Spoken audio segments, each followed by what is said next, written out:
Hi ಎಲ್ರಿಗೂ ನಮಸ್ಕಾರ. ಪುಷ್ಪಾ ಚಿರಾಗ್ ಚಾನಲ್ಗೆ ಸ್ವಾಗತ. ಎಲ್ಲರೂ ಹೇಗಿದ್ದೀರಾ? ಆರಾಮಾಗಿದ್ದೀರಾ ಅಂದ್ಕೊಂಡು ಈ ವಿಡಿಯೋನ ಸ್ಟಾರ್ಟ್ ಮಾಡ್ತಾ ಇದ್ದೀನಿ. ಅದಕ್ಕೂ ಮುಂಚೆ ಯಾರಾದರೂ ಹೊಸಬ್ರು ನನ್ನ ಚಾನಲ್ನ ನೋಡ್ತಾ ಇದ್ದರೆ ದಯವಿಟ್ಟು ಸಬ್ಸ್ಕ್ರೈಬ್ ಆಗಿ ಸಪೋರ್ಟ್ ಮಾಡಬೇಕು ಅಂತ ಕೇಳ್ಕೊತಾ ಇದ್ದೀನಿ.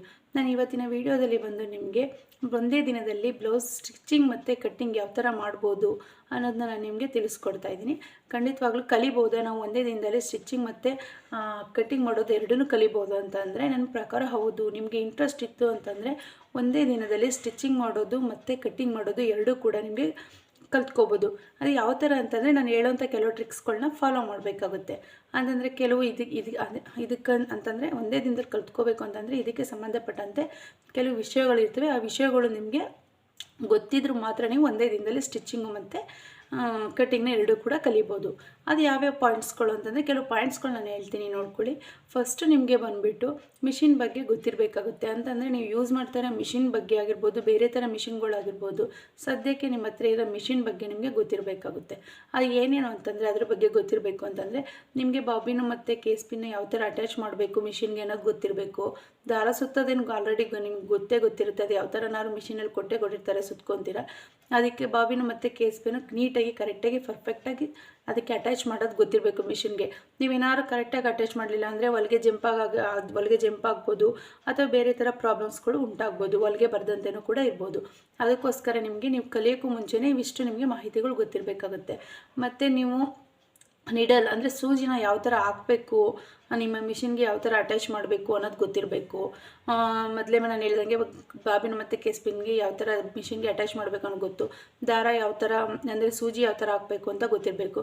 ಮತ್ತು ಮಿಷಿನ್ಗೆ ಮೇಯ್ನಾಗಿ ನೀವು ದಾರ ಯಾವ ಥರ ಹಾಕಬೇಕು ಅನ್ನೋದು ಕೂಡ ನಿಮಗೆ ಗೊತ್ತಿರಬೇಕಾಗಿರುತ್ತೆ. ಮಿಷಿನ್ಗೆ ನೀವು ದಾರನ ಯಾವ್ಯಾವ ಥರನೂ ಪೋಣಿಸಿದ್ರೆ ಆಗಲ್ಲ.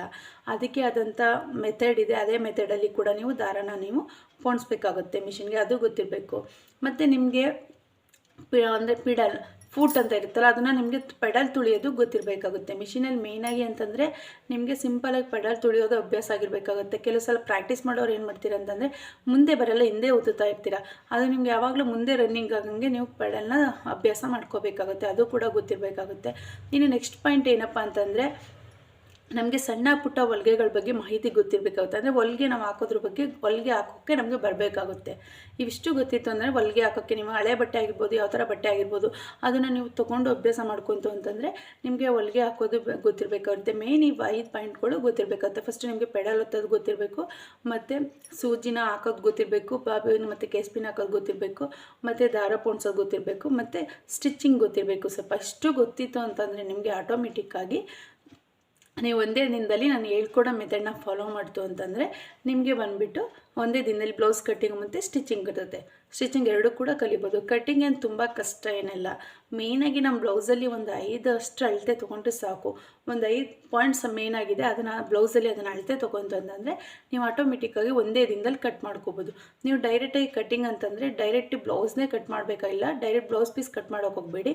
ಒಂದು 4-5 ಸಲ ಕಟ್ ಮಾಡಿ. ಒಂದು ದಿನದಲ್ಲಿ ಏನೂ ಕೆಲಸ ಇಲ್ಲ ಅಂತಂದರೆ ನಿಮ್ಮ ದಿನನಿತ್ಯ ಕೆಲಸಗಳೆಲ್ಲ ಮುಗಿಸ್ಕೊಂಡು ಏನೇನು ಕೆಲಸ ಇದೆ ಎಲ್ಲನೂ ಮುಗಿಸ್ಕೊಂಡು ನೀವೇನು ಮಾಡಬೇಕಾಗುತ್ತೆ ಅಂತಂದರೆ ಇದಕ್ಕೋಸ್ಕರನೇ ಟೈಮ್ ಕೊಟ್ಟು ನಾವು ಒಂದೇ ದಿನದಲ್ಲಿ ಕಲ್ತ್ಕೋಬೇಕು. ಅಂದರೆ ಫುಲ್ಲು ಪರ್ಫೆಕ್ಟಾಗಿ ಕಲಿಯೋಕ್ಕಾಗಲ್ಲ. ಅಂದರೆ ಬ್ಲೌಸ್ ಸ್ಟಿಚಿಂಗ್ ಅಂದರೆ ಕಾಮನಾಗಿ ಮಾಮೂಲಿ ಸ್ಟಿಚ್ ಮಾಡೋದು ಕಲ್ತ್ಕೋಬೋದು. ನಿಮ್ಮ ಅಳತೆಗೆ ಕಲ್ತ್ಕೋಬೋದು. ನೀವು ಸ್ಟಿಚ್ ಮಾಡೋದು ಯಾವ ಥರ ಅನ್ನೋದನ್ನ ನಿಮಗೆ ಐಡಿಯಾ ಬರುತ್ತೆ, ಕಲ್ತ್ಕೋಬೋದು. ಪರ್ಫೆಕ್ಟಾಗಿ ಬರುತ್ತೆ ಅಂತ ನಾನು ಹೇಳೋಕ್ಕಾಗಲ್ಲ. ನಿಮಗೆ ಒಂದು ಐಡಿಯಾದಲ್ಲಿ ನೀವು ಕಲ್ತ್ಕೋಬೋದು.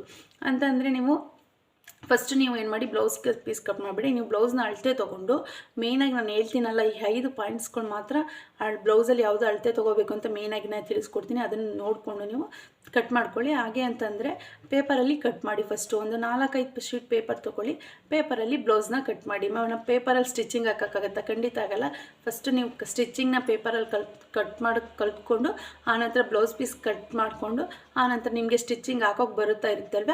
ಮೊಬೈಲ್ಗಳಲ್ಲಿ ಸ್ಟಿಚಿಂಗ್ ಬಗ್ಗೆ ವೀಡಿಯೋಗಳನ್ನ ತುಂಬ ವೀಡಿಯೋಗಳು ಹಾಕಿದ್ದಾರೆ, ಎಲ್ಲರೂ ಕೂಡ ಹಾಕಿದ್ದಾರೆ. ನಾನು ಕೂಡ ಸ್ಟಿಚಿಂಗ್ ಬಗ್ಗೆ ಕೆಲವು ವೀಡಿಯೋಗಳು ಹಾಕಿದ್ದೀನಿ. ತುಂಬ ನಿಧಾನವಾಗಿಯೇ ವೀಡಿಯೋ ಮಾಡಿ ಅಪ್ಲೋಡ್ ಮಾಡಿದ್ದೀನಿ. ಅದನ್ನು ನೋಡಿಕೊಂಡು ನೀವು ಯಾವ್ಯಾವ ಲೈನಿಂಗ್ನ ಯಾವ ಥರ ಅಟ್ಯಾಚ್ ಮಾಡಬೇಕು. ಫಸ್ಟ್ ಲೈನಿಂಗ್ ಬ್ಲೌಸ್ ಅಂತೂ ಕಲಿಬೇಡಿ, ಸಿಂಗಲ್ ಬ್ಲೌಸ್ನೇ ಕಲ್ತ್ಕೊಳ್ಳಿ. ವಿತೌಟ್ ಲೈನಿಂಗ್ ಬ್ಲೌಸ್ನೇ ಕಲೀರಿ.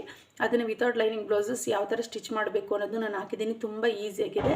ಇದು ಕಲ್ತ್ಕೊಂಡ್ರೆ ನೀವು ಮತ್ತೊಂದು ವೀಡಿಯೋ ಹಾಕಿದ್ದೀನಿ ಲೈನಿಂಗ್ ಬ್ಲೌಸ್ನ, ಅದನ್ನು ಕೂಡ ನೀವು ನೋಡ್ಕೊಂಡು ಕಲ್ತ್ಕೋಬೋದು. ಮೇಯ್ನಾಗಿ ನಾವು ಬ್ಲೌಸಲ್ಲಿ ಕಟ್ಟಿಂಗಲ್ಲಿ ಬ್ಲೌಸಲ್ಲಿ ಯಾವ ಥರ ಅಳತೆ ತೊಗೋಬೇಕು ಅಂತ ನಿಮಗೆ ಫಸ್ಟು ನಾನು ತಿಳಿಸ್ಕೊಡ್ತೀನಿ ನೋಡಿ. ಇದು ಒಂದು ಬ್ಲೌಸ್ ಅಂದ್ಕೊಳ್ಳಿ. ಫಸ್ಟ್ ನೀವೇನು ಮಾಡಬೇಕು ಅಂತಂದರೆ ಅಗಲ ತೊಗೋಬೇಕು ಅಷ್ಟೇ. ಇಲ್ಲಿ ನೋಡಿ, ಇದು ಅಗಲ ಕಾಚಾಪಟ್ಟಿ. ಮತ್ತು ಈ ಕಡೆ ಯಾವಾಗಲೂ ಕೂಡ ನಾವು ಉಕ್ಸ್ಪಟ್ಟಿ ಸೈಡೇ ಅಳತೆ ತೊಗೋಬೇಕು, ಕಾಚಾಪಟ್ಟಿ ಸೈಡು ಅಳತೆ ತೊಗೊಳಕ್ಕಾಗಲ್ಲ. ಯಾಕಂದರೆ ಕಾಚಾಪಟ್ಟಿ ಸೈಡು ಒಳಗಡೆ ಹೊಲ್ಗೆ ಅಂದರೆ ಎಕ್ಸ್ಟ್ರಾ ಬರೋದ್ರಿಂದ, ಅದು ಒಳಗಡೆ ಸೇರ್ಕೊಳ್ಳೋದ್ರಿಂದ ಅದನ್ನು ಅಳತೆ ತೊಗೊಬಿಡಿ, ಅದಕ್ಕೆ ಎಕ್ಸ್ಟ್ರಾ ಪೀಸ್ ಕಟ್ತೀವಿ. ಅದಕ್ಕೋಸ್ಕರ ಏನು ಮಾಡಬೇಕು, ಉಕ್ಸ್ಪಟ್ಟಿ ಸೈಡು ಅಗಲ ತೊಗೊಳ್ಳಿ. ನೀವು ಇಲ್ಲಿ ನೋಡ್ತಾ ಇದ್ದೀರಲ್ಲ, ಇದೆಷ್ಟಿದೆ ಅನ್ನೋದು ತೊಗೊಳ್ಳಿ ಅಗಲನ. ನೆಕ್ಸ್ಟು ಬಂದು ಉದ್ದ ತೊಗೊಳ್ಳಿ. ಇಷ್ಟೇ ಮೇಯ್ನಾಗಿ ಬಂದಿರೋದು. ಮೇಯ್ನಾಗಿ ಇದು ಅಗಲ ಎಷ್ಟಿದೆ ಅಂತ ನೋಡ್ಕೊಳ್ಳಿ, ಉಕ್ಸ್ಪಟ್ಟಿ ಸೈಡ್ ತೊಗೊಳ್ಳಿ, ಇದು ಒಂದು. ನೆಕ್ಸ್ಟ್ ಉದ್ದ ಎಷ್ಟಿದೆ ಅಂತ ತೊಗೊಳ್ಳಿ. ಇದರಲ್ಲಿ ಯಾವಾಗಲೂ ಕೂಡ ಅರ್ಧ ಇಂಚು ಜಾಸ್ತಿ ತೊಗೋಬೇಕಾಗುತ್ತೆ ಉದ್ದನ. ಅದು ಬಂದು ನೆಕ್ಸ್ಟು ಮುಂದೆ ಡೀಪು, ಹಿಂದೆ ಡೀಪು, ಮತ್ತು ಕಂಕ್ಳು. ಇದಿಷ್ಟು ಮಾತ್ರ ಮೇಯ್ನಾಗಿ ಬೇಕಾಗಿರೋದು. ಮೇಯ್ನಾಗಿ ನಿಮಗೆ ಇದಿಷ್ಟು ಗೊತ್ತಾಯಿತು ಅಂತಂದರೆ ಅಳತೆ ತೊಗೊಳಕ್ಕೆ ಮೇಲೆ ಗೊತ್ತಾಗುತ್ತೆ. ಇದು ಯಾವಾಗಲೂ ಕೂಡ ತುಂಬ ಸಣ್ಣ ಇತ್ತು ಅಂದರೆ 2 ತೆಗೀರಿ. ಇದು ನೆಕ್ಕು ನೋಡಿ, ಇದು ನೆಕ್ ನೋಡಿ, ಇದು 2 ತೊಗೊಳ್ಳಿ. ಇದು ಅವ್ರದ್ದು ಅಳತೆ ಎಷ್ಟಿದೆ ಅಷ್ಟೇ ತೊಗೊಳ್ಳಿ. ಇದೇನು ಅಲ್ಲೇ ಕೊಟ್ಟಿರ್ತಾರೆ ನಿಮಗೆ, ನೀವು ಅಳತೆ ತೊಗೋಬೋದು. ಇದಿಷ್ಟು ಕೂಡ ಒಂದು ಬ್ಲೌಸಲ್ಲಿ ನಿಮಗೆ ಪರ್ಫೆಕ್ಟಾಗಿ ಗೊತ್ತಿರಬೇಕು. ಅಂತಂದರೆ ಫಸ್ಟ್ ಹೇಳಿದೆ ಅಗಲ ಉಕ್ಸ್ಪಟ್ಟಿ ಸೈಡ್ ತೊಗೋಬೇಕು, ಅಗಲ, ಉದ್ದ, ಮುಂದೆ ಡೀಪು, ಹಿಂದೆ ಡೀಪು, ಮತ್ತು ಹಾರ್ಮ್ಸು, ಮತ್ತು ಇಲ್ಲಿ ಇದೆರಡು ಇದೆಯಲ್ಲ ವೇಸ್ಟೇಜು, ಮತ್ತು ಇದು ಭುಜ. ಇದಿಷ್ಟು ತೊಗೊಳ್ಳಿ. ಸ್ಲೀವ್ ಏನಿಲ್ಲ, ಹಾಗೆ ಬಟ್ಟೆ ಪೀಸ್ ಮೇಲೆ ಹಾಗೆ ಇಟ್ಕೊಳ್ಳಿ. ಅಳತೆಯನ್ನು ತೊಗೊಳೋದು ಬೇಕಾಗಿಲ್ಲ.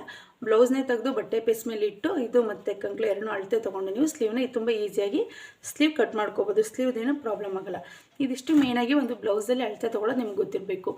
ಇದಿಷ್ಟು ನಿಮಗೆ ಗೊತ್ತಾಯಿತು ಅಂದರೆ ಯಾವುದೇ ಬ್ಲೌಸ್ ಆಗಿಸ್ತದೆ, ನಿಮ್ಮ ಬ್ಲೌಸೇ ತೊಗೊಳ್ಳಿ. ನಿಮ್ಮ ಬ್ಲೌಸ್ ಕೂಡ ಅಳತೆ ತೊಗೋಬೋದು. ನೀವು ಯಾವ ಥರ ಅಂದರೆ ಫಸ್ಟು ಅಗಲ ತೊಗೊಳ್ಳಿ, ಅಂದರೆ ಉಕ್ಸ್ಪಟ್ಟಿ ಸೈಡ್ ಅಗಲ ತೊಗೊಳ್ಳಿ, ಉದ್ದ ತೊಗೊಳ್ಳಿ, ಮತ್ತು ಮುಂದೆ ಡಿಪ್ಪು, ಹಿಂದೆ ಡಿಪ್ ತೊಗೊಳ್ಳಿ. ಇದಕ್ಕೆ ಇಲ್ಲಿ ಎಷ್ಟಿದೆ ಸ್ಲೀವ್ ಆರ್ಮ್ಸ್ ಇಡ್ತೀವಲ್ಲ ಭುಜದ ಸುತ್ತ, ಇಲ್ಲಿ ತೊಗೊಳ್ಳಿ. ಇದಿಷ್ಟು ನೀವು ತೊಗೋತು ಅಂದರೆ, ಮತ್ತು ಇಲ್ಲಿ ವೇಸ್ಟೇಜ್ ಇಲ್ಲಿ 2 ಸೆಂಟಿಮೀಟ್ರ್, ತುಂಬ ದಪ್ಪ ಇತ್ತು ಅಂದರೆ 2.5 ತೊಗೊಳ್ಳಿ, ಸಣ್ಣ ಇತ್ತು ಅಂದರೆ 2 ತೊಗೊಳ್ಳಿ. ಇಲ್ಲಿ ಅವ್ರ ಭುಜ 3 ಇರ್ಬೋದು, 2 ಇರ್ಬೋದು, 2.5 ಇರ್ಬೋದು. ಇದಿಷ್ಟು ಕೂಡ ತೊಗೊಂತು ಅಂದರೆ ಒಂದು ಬ್ಲೌಸಲ್ಲಿ ಇಷ್ಟೇ ಸಿಂಪಲಾಗಿ ಬೇಕಾಗಿ ಒಂದು 6-7 ಪಾಯಿಂಟ್ಸ್ ಅಷ್ಟೇ. ಮೇಯ್ನಾಗಿ ಬೇಕಾಗಿರೋ 5 ಪಾಯಿಂಟ್ಸ್ ಅದಷ್ಟು ತೊಗೊಂತು ಅಂತಂದರೆ ನಿಮಗೆ ಬ್ಲೌಸ್ ಕಟ್ಟಿಂಗ್ ನೀಟಾಗಿ ಬರುತ್ತೆ. ಅದಷ್ಟು ತೊಗೊಂಡು ಪೇಪರಲ್ಲಿ ಸ್ಕೆಚ್ಮೆಂಟ್ ತೊಗೊಂಡು ಮಾರ್ಕ್ ಹಾಕ್ಕೊಂಡು ನೀಟಾಗಿ ಫಸ್ಟು ರೌಂಡ್ ಶೇಪೇ ಹೊಲಿರಿ. ಯಾವುದೇ ಥರ ನೀವು ಬಾಕ್ಸ್ ಅದೆಲ್ಲ ಹೊಲಿಯೋಕೋಬೇಡಿ. ರೌಂಡ್ ಶೇಪೇ ನೀಟಾಗಿ ಹೊಲ್ಕೊಂತು ಅಂತ ಕಟ್ ಮಾಡ್ಕೊಳ್ಳೋದನ್ನ ಕಲ್ತ್ಕೊಳ್ಳಿ.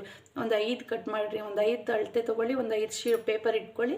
ಒಂದು 5 ಶೀಟ್ ಕಟ್ ಮಾಡ್ಕೋದಂದ್ರೆ ಎಷ್ಟು 10 ನಿಮಿಷ ಆಗುತ್ತೆ. ನೀವು ಫಸ್ಟ್ ಸ್ಟಾರ್ಟಿಂಗ್ ಕಲಿಯೋರಾಗಿದ್ದರಿಂದ ಕಟ್ಟಿಂಗ್ ಮಾಡೋದನ್ನ ಕಲಿಯೋರಾಗಿರೋದ್ರಿಂದ ನಿಮ್ಗೆ ಏನಾಗುತ್ತೆ, ಒಂದು ಅರ್ಧ ಗಂಟೆ ಇರುತ್ತೆ. ಡೈಲಿ ಒಂದು 2 ಅವರ್ಸು ಅಂತಂದರೆ ಒಂದು 2 ಅವರ್ಸ್ಗೆ 4 ಪೀಸ್ ಕಟ್ ಮಾಡ್ತು ಅಂತಂದರೆ ನಿಮಗೆ ಆಟೋಮೆಟಿಕ್ಕಾಗಿ ನಿಮಗೇ ಬಂದುಬಿಡುತ್ತೆ.